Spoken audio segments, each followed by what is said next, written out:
ശരിക്കും പറഞ്ഞു കഴിഞ്ഞാൽ എൻ്റെ അടുത്ത് ഒരു 100ഓളം അല്ല 2-3 പേര് ഇങ്ങനെ ചോദിച്ചിട്ടുണ്ടായിരുന്നു, മെസ്സേജ് ഇട്ടിട്ടുണ്ടായിരുന്നു അയർലൻഡിലെ ക്ലൈമറ്റ് എങ്ങനെയാന്നൊക്കെ ചോദിച്ചിട്ട്.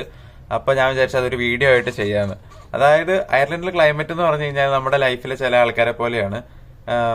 ഇങ്ങനെ സ്വിച്ച് ഇട്ട പോലെ അവർ മാറും. അതേപോലെയാണ് അയർലൻഡിലെ ക്ലൈമറ്റ്. ഇങ്ങനെ ഇൻ സ്പ്ലിറ്റ് സെക്കൻഡ്സ് ചേഞ്ച് ആയിക്കൊണ്ടിരിക്കും. ഇപ്പം നമ്മൾ വിചാരിക്കും, നമ്മൾ പുറത്ത് നോക്കുമ്പോൾ നല്ല വെയിലും ഒക്കെ ആയിരിക്കും. അപ്പം നമ്മൾ വിചാരിക്കും പുറത്ത് പോകാമെന്ന് വിചാരിച്ചിട്ട് നമ്മൾ ഡ്രസ്സപ്പ് ഒക്കെ ചെയ്ത് പുറത്തിറങ്ങി കഴിയുമ്പോൾ ഉണ്ടാവും പെട്ടെന്ന് മഴ പെയ്യും. പെട്ടെന്ന് മഴ പെയ്യുമ്പോൾ നമ്മൾ വിചാരിക്കും ഓക്കെ കുട എടുത്തിട്ട് പുറത്ത് പോകാൻ വിചാരിക്കും. അപ്പോൾ കുട എടുക്കാൻ വേണ്ടി ഉള്ളിലേക്ക് വരും.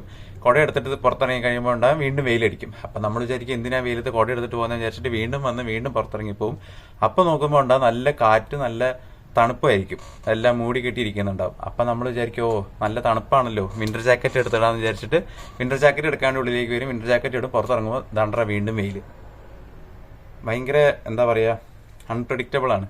നമ്മുടെ ലൈഫിലെ ആൾക്കാരുണ്ടല്ലോ, അവർ നമ്മൾ കൺസിസ്റ്റൻ്റ് ആയിട്ടും കോൺസ്റ്റൻ്റ് ആയിട്ടും നമ്മുടെ കൂടെ ഉണ്ടാവുമെന്ന് വിചാരിക്കും. പക്ഷേ പീപ്പിൾ ആർ വെരി അൺപ്രഡിക്റ്റബിൾ. നമ്മുടെ കൂടെ ഉണ്ടായിക്കൊള്ളണമെന്നില്ല. അതേപോലെയാണ് ഇവിടുത്തെ ക്ലൈമറ്റും. പെട്ടെന്ന് ചേഞ്ച് ആയിക്കൊണ്ടിരിക്കും. ഇപ്പോൾ വിചാരിക്കുന്ന പോലെ അല്ല ഒരു 5 മിനിറ്റ് കഴിയുമ്പോൾ ഉണ്ടാകുന്നത്. ഞാൻ ഇതാ വീഡിയോ എടുക്കുന്നതിന് മുന്നേ വെയിലായിരുന്നു, ഇപ്പോൾ ആണ്ട് എല്ലാം മൂടിക്കെട്ടിരിക്കുവാണ്. ഇനി കുറച്ച് കഴിയുമ്പോൾ ചിലപ്പോൾ മഴ പെയ്യുന്നു നമ്മൾ വിചാരിക്കും, പക്ഷെ മഴ പെയ്യില്ല, വെയിൽ തന്നെ അടിക്കും. അതേപോലെ പ്രെഡിക്റ്റ് ചെയ്യാൻ പറ്റില്ല, അൺപ്രഡിക്റ്റബിൾ ആണ് അയർലൻഡിലെ ക്ലൈമറ്റ്. അപ്പോൾ അത്രേ ഉള്ളൂ. So see you in the next video. Follow for more.